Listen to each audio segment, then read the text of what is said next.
Look at this fucking asshole. I'll zoom in on this piece of shit. No, I wanted to look up some information on him, like what his jail sentence and stuff was. So we got aliases, Master of Puppets and Cecil the Lion. What were those, like his screen names? Affiliation, occupation, pizza enthusiast. Former auto lift driver. Ugh, imagine getting a ride from this piece of shit. One, he's a pedo, and two, he's a fucking douchebag. Marital status, formerly divorced, currently single. Yeah, currently a fucking sick ass wipe too, hopefully in jail. Date of birth, June 4, 71, Boston, blah, blah. You know, for somebody from Boston, I always thought of Boston people as wicked cool. Some kind of tough guy. And this guy's a fucking asswipe. You ain't no Bostoner. Fuck you. Fake Bostoner. Bitch. You're just from bitch Mass, not Boston Mass. Gender, male. Gender, fuckhead, you mean. Height, 5'9". Brown, black. Sokol offering a slice of pizza. Blah, blah. Fuck off. Why am I reading all this? I don't care. Actually, does this answer one of my questions? Let's see. Groomed what he thought was 13. Bailey had many creepy and sexual... Yeah, I want to read his chat log, if I can find that. Yeah, who drives 2.5 hours to... Oh, I just wanted to meet up and see if this was real. I'm going to drive 2.5 hours, though. Bitch, I don't like driving half an hour just to go to work. Never mind fucking 2.5 just for some... I was going to say something, but it sounds too weird when you're talking about a kid. I was going to say young, kitty cat. Ugh, it's fucking weird. Bust. He picked up a pizza and went to the house. He tried to hug Nellie, but she was rejected. The two chat for a while, discussing the pizza, their looks, and the marriage commentary. God, this is much funnier when you listen to a weird synopsis of it. Jeff also takes Viagra, fucker. Door can be heard creaking in the hidden room, which startles Sokol. When Nellie leaves to investigate, Chris enters. Hey, dick ass, what's up? Who are you? It was the girl's father. During the interview, he was arrogant, cold, dismissive, and egotistical. Yes, he was the whole entire fucking time, even with the cop. He casually and loudly eats the pizza. Now, what a piece of shit. He was pretty loud, though, sapping like a motherfucker. Bitch, shut the fuck up. He went on to offer a piece of pizza, which politely declined. During the course of the interview, Chris declined it because he's like, bitch, we're going to have the whole thing anyways. You're not taking it with you.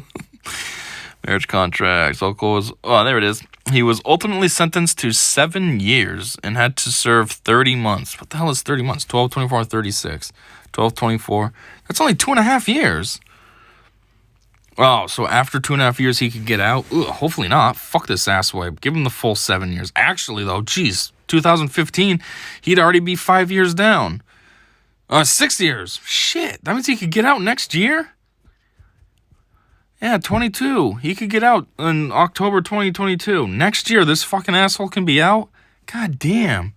7 years flew by. He also had to register as a sex offender for 10 years and be on probation for the remainder of his sentence.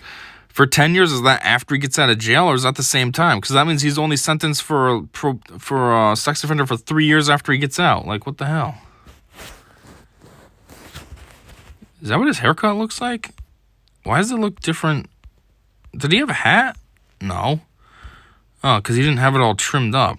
Man, he probably looks like even more of a fucking douchebag. He actually kind of looks like James Rutherford in this one.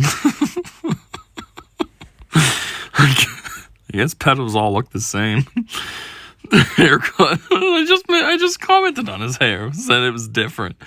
It says his haircut. Fucking dickhead. Asshole. He was very unpopular with lawyers and went through 3 different turns. I wonder why. Is it because he's sweet and nice and very easy to get along with? Or is it because he's a fucking piece of shit who says, I don't see what's wrong with me talking to a kid to try to fuck her. What the hell? Why am I even going to jail for? Sokol was sentenced to 30 months, pleading guilty to his crimes of... Well, at least he pled guilty. Fucker. It's about time he admit it. Even though it was probably just for the plea bargain. Of attempted second-degree sexual assault, attempted risk of injury to a minor, and enticing a minor by computer. Pointed out that the pill he took while he was in the sing house was not a sexual enhancement pill, but a cholesterol pill used for IBS. Well, good. See, even your body hates you. You're such a fucking asshole. Your colon's like, bitch, deal with this shit. No pun intended.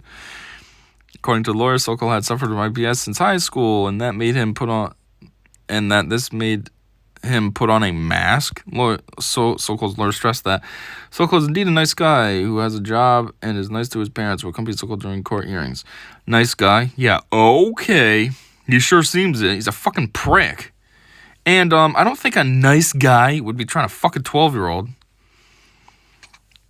And also, speaking of that, isn't this motherfucker, like I said, in his 40s? He was born in 71, 81, 91, 2001, 11, 21. This bitch is 50 years old now. He was going to court with his parents? What are they, in their 70s? Bro, what the fuck? That's weird, kind of. Sokol's lawyer also stated the content for HVP broadcast on national TV. It says it was on national TV, but I thought True Crime Daily was only online, is it not? YouTube, etc. was not really how Sokol normally behaves, and that Sokol was humiliated not only from what was uploaded, but also from comments made about him. Yeah, fuck him. I'm still saying this. Fuck this fucking prick. Fuck you, dick ass. Piece of shit. Was not really how he normally behaves. Yeah, okay. If that's not really how he normally behaves, why was it so easy for him to act like a fucking douchebag the whole fucking time? I think he was faking afterwards to try to make things go a little bit better for himself after he was busted. Sokol had undergone a psychiatric exam in which electrical sensors were somehow attached. In which electrical sensors were somehow attached to his micro penis. And then he was then shown pictures of children. So, what? I don't know. Is this real? Is this real or is this a joke? They're gone as psychiatric. In which, did they really put things on his dick and show him pictures of kids to see if he got aroused, or I don't know. Sokol's lawyer stated he passed with flying colors. It was also said Sokol has learning disabilities. Fucker, good. I can call you a retard then too. OCD, obsessive compulsive disorder, no fucking shit. And minor psychiatric issues, but does not have any major psychiatric issues like schizophrenia. He's also noted he was a drinker and smokes pot. Yeah, he would be a fucking douchebag that doesn't. No wonder he wears flannel. Fucking moron. Minor psychiatric issues? So being a pedo is only a minor psychiatric issue? I meant that sarcastically if you didn't pick that up. Sokol's lawyer had weak arguments for the judge, at one time saying, but 100 years ago, Your Honor, the age of consent in the United States was 9. What the fuck? Then it was raised to 12, and then to 13, and then eventually to what it is today. Which, this is Connecticut, so it's 16. I don't know why it ended as what it is today. He also said, so what he is being sent to jail for today was something that 100 years ago was not a crime. First off, that is a fucking retarded argument. God, this guy's a perfect lawyer for this fucking dumbass. That's the same kind of dumbass arguments this fucking retard was given for himself. 100 years ago, the age of consent in the United States was 9. First off, that's fucked up. Second off, what the hell are you worried about 100 years ago? The fuck? Then it was raised to 12. That's still fucked up. And then to 13. Still. He also said, so what he's being sent to jail for today. So how does somebody that went to college, passed the bar exam, and now is a full-time lawyer using that as a defense? How is it? What? First off, how are you using that as a defense? Oh yeah, something 100 years ago, that's fine nowadays. Being a pedo in today's standards wasn't a thing 100 years ago. Oh, okay. Yeah, so that makes sense. There's a lot of other things you can use for that stupid argument if you want to then. Jeez. Second off, like, why is this motherfucker going so hard on a pedo? You're really trying to stick up for that? Are you secretly needing to be investigated too? Who's the judge? I mean, the lawyer. Who's this guy's lawyer? He sounds like he's stretching here. Like he might have some part-time hobbies as well that he's trying to cover for ahead of time. Unimpressed, the judge remained still-faced. Yeah, he better have. He must have been thinking, what the fuck are you telling me right now? When it was Sokol's turn to speak, all he said was, duh, I'm nice and I didn't do nothing wrong. I was there to talk. He blabbed on about how nice he is. Fuck you. He then took a nosedive when he blamed the decoy for being flirty and inviting. What? Fucking idiot. He would do that. He became upset when the judge, while reading Sokol's sentencing, stated he was convinced that Sokol's evil plan was to get Bailey drunk and have sex with her. Get her drunk. I don't think he brought alcohol, though. No, he just brought pizza and orange juice. Smart combination. Apparently exasperated, Sokol reacted by turning his head away and rolling his eyes. Yeah, there you go. Oh, he's nice, though. Oh, what you saw on TV wasn't how he really is. Really? Because there he goes, being the same fucking douchebag. Over here trying to say that it's the decoy's fault that he came over, and turning his head and rolling his eyes. Oh, yeah, that sounds like a nice guy. It was not mentioned in HVP, but Sokol didn't just bring pizza, but also vodka. Oh, there it is. Huh. Yeah, I only knew about the pizza and orange juice. So he did try to get her drunk. Fucking asshole. This just makes him more of a douchebag. Why the fuck? She's 12, you stupid ass. I mean, one, you shouldn't even be there to try to fuck her, but you're trying to get her drunk too? Fucking moron. Trivia. Sokol is often ridiculed for having a small penis as evidenced by his chat log. In it, he explains to the decoy that I'm not that big, but I know how to please a woman.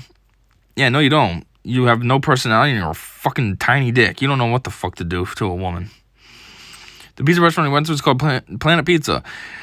The series of investigation are mentioned in Scooby reviews, and some TCAP fans have reviewed it. Planet Pizza, however, is not found being associated with Sokol or the show. I wouldn't doubt it. That probably sucks. Like, they have some press now and publicity, but it's like shitty publicity. Oh, great. We're the place that a fucking piece of shit went to, and then went to go try to fuck a 12-year-old. That's cool. According to Chris, his son Chase, who was working as a camera operator on the case, came up with the idea to convince Sokol to get food from Planet Pizza. Oh, you motherfucker. You ruined this poor restaurant. His face very frequently compared to that of television host Jimmy Kimmel. Yeah, slightly. Jimmy Kimmel's a fucking piece of shit, too. I don't want to go on a tangent on this douchebag, but I hate Jimmy Kimmel, too. Jimmy Kimmel's some fucking prick who back in the day had some kind of weird smug air about him when he was a little bit of a husky dickhead with the Man Show and all that bullshit. Remember those days? And now he's trying to be like some hardcore liberal leftist. It's like, fuck you, you dumb traitor, ideology traitor, fucking moron. You're really a douchebag. Who you used to be is who you really are, you dumb fuck. Ugh. He has Deftones tattoos on his left forearm. Okay. Sokol is generally to a smug style, well-mannered and willing to bring dinner for his day. And as such is considered the antithesis to Joshua Cologne, who shows up to stay out the food. Just, I know, Josh was such a fucking prick. I brought food only for myself, bitch. Fuck you, I don't give a shit if you're hungry. Asshole. Hansen says in a post-production interview that Sokol offering him a slice of pizza was the first time anyone has done that. It is, I know. But then again, usually the stuff that is left behind, yeah, a lot of times it's, I don't know. That's it. I don't know how to explain this one. Yes, that's true. That is the first time that's ever happened. But at the same time, either A, it's like cookies or brownies that they have open or chips that they have open. So, like, why would the predator offer that to them when they're the one that put it out for the predator? And then B, the other thing is predators usually bring stupid shit like alcohol, or that one guy who brings Kit Kats. What is his name? John Adams Daniels or something. the arrested guy.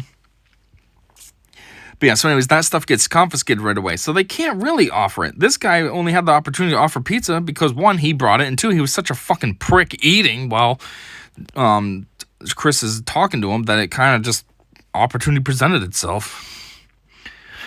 Anyhow, he was offered boxes of pizza by Gregory Stewart in the Orange County, New Jersey edition of To Catch a Predator. I don't remember that one. A recent AMA on Reddit revealed Jeff had been divorced for 10 years before the sting, and he was obsessed with sports, becoming depressed after not being able to find a job in sports management. He remained working as an insurance auditor despite it being an entry-level job that only had an annual salary of $40K. All of his friends caught contact with him after learning he was in the sting. Oh, good for his friends. Ditch this fucking piece of shit. You don't want to be associated with that. Ugh. Then it looks like you're okay with it, you know?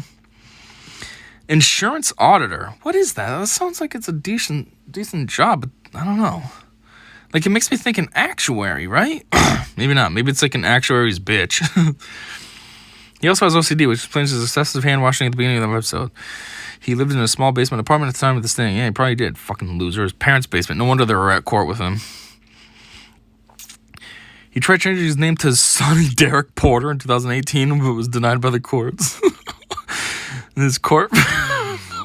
It's searchable on www.masscourts.org. What? Fucking asshole. Yeah, what? So you can start over? Good.